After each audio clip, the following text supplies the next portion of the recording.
more Marshall Dane. There's no breaks. I was like, there's a break, where's the commercial? There's really not a break. So we talked about songwriting. Let me ask you about expectations, because how have your expectations then changed from 2010 or maybe before that to where they sit today? Have they changed? And what is your goal? Like, I mean, you're still independent, right? Yep. Is your goal to work with a record label? Do you have management? Is that something that you were looking at? Like, give me kind of where your headspace was back then when you came out, even with One of These Days, which is a killer album, compared to where things are now, because the industry's changed as well, right?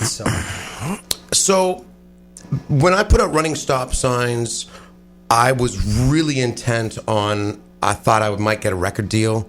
I thought I would be sold in stores. And there was a couple of stores you could go in and get my record. But, I mean, I really had big dreams. The same ones that I think everybody, you know, like when you're vying to be a little music person, you know, you think about big stages, big money, big concerts, hot girls. all that, right?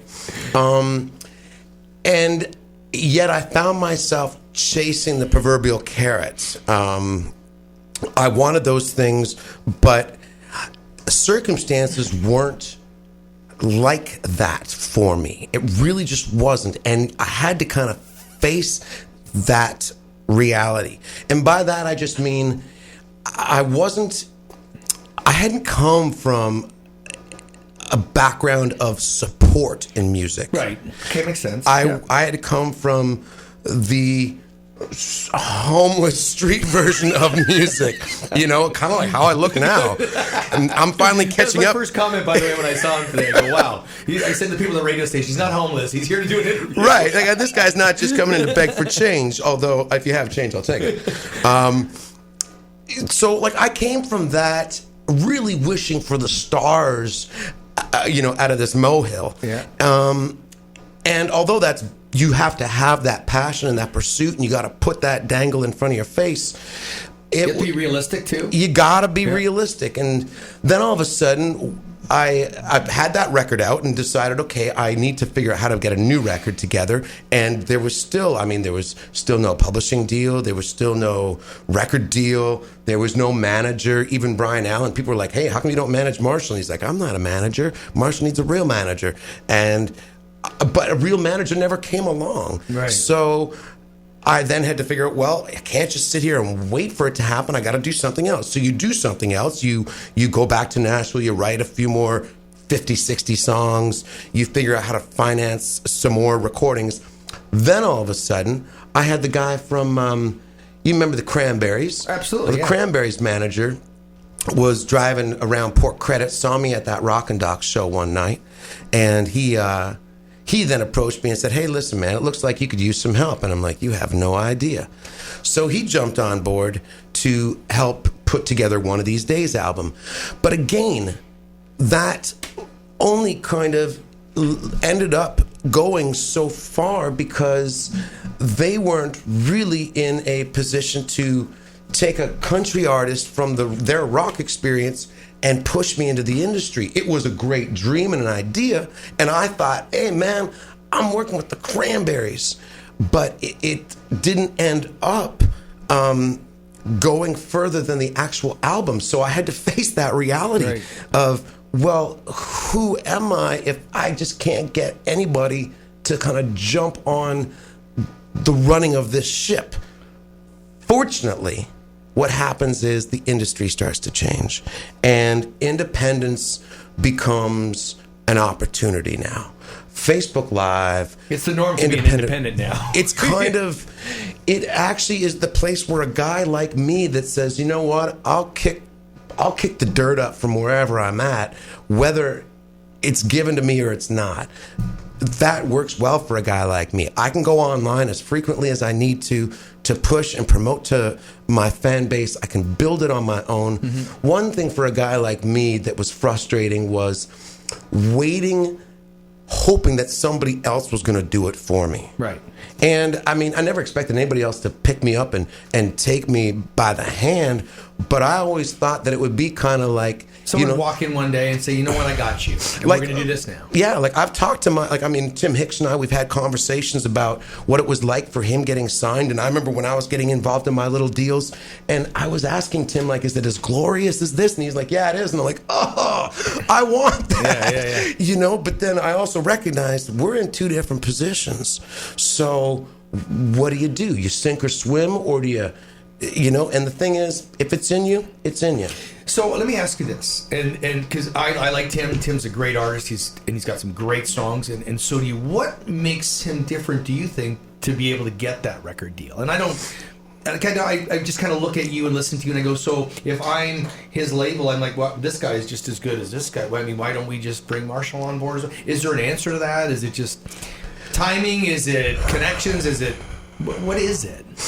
So I was hanging out with Alan Frew the other day of Glass Tiger, and he was telling me the way he explained. He says, I was about to do his accent, and then I'm like, nah, don't do it. I'll get myself in trouble. But he said to me, he says, Marshall, he says, like the difference between Glass Tiger and U2 on a world stage is massive difference, right? Massive difference. He says, but on an actual behind the scenes in the industry background at the label's office, the difference between them was just minimal. Hey man, so and so just asked U2 to get on top of this tour and be their opening act. It was a toss up between Glass Tiger and U2, but they're going to ask these guys to do the first leg. And next thing you know, Glass Tiger doesn't get the second leg or the third leg. U2 stays on to do the second and third leg of that tour, and that's it. The ramp happens. Right. And so you need some of those breaks to happen, obviously. But you've played some big stages. Like, you've played across Canada. You've played with some big artists. Yeah. Right? I mean, you've had a lot of eyeballs watch you and listen to you. Right. Like, it shocks the hell out of me. I'm sorry that you're not on, I don't know, Capitol in Nashville. Like, I don't know. Like, it's just, that's me. So, it's one of those things where, I mean, I can tell myself that, well, there's bigger things waiting, and I can do that. And I believe that there's bigger opportunities happening because I'm going to make bigger opportunities happen. But at the same time, there really is, everybody's got a time, everybody's got a the way it works. And it's not always, the grass isn't always as green as you think it is. As you think it is. I agree. And so, I mean, there are moments in my life that, especially now, where I appreciate what I have in the independence of my world. Do I have the same attention as somebody else? Maybe not. Do I have somebody else looking after a lot of the things for me? No, I don't. But when I look at some of the stuff that I do get to do and the way I get to present it, there's a difference. And I don't know. I mean, maybe I won't ever be justified at the end. Maybe there won't be any silver lining where it's like, yeah, you were always right, and look at this, and you just became president. I mean, maybe that won't happen. But I do know that the way I run my music is the way it comes out of me, and it's the way that I feel it. That is the independence and the freedom that we're offered these days. And sometimes I look around at industry, and I'm not trying to judge, but I am trying to compare so I can find out where I fit in the slots. And I look and I think, I wouldn't want to be doing it that way. I mean, is that a job? It's definitely a job. Mm-hmm. Is that a passion-filled career that you get to wake up every day and say, I know exactly where I am today and what I'm going to do? Now, I don't think that's what that is sometimes. I look at other artist situations and I think, you have to wake up and say to yourself, I guess I better call somebody and find out what's going on.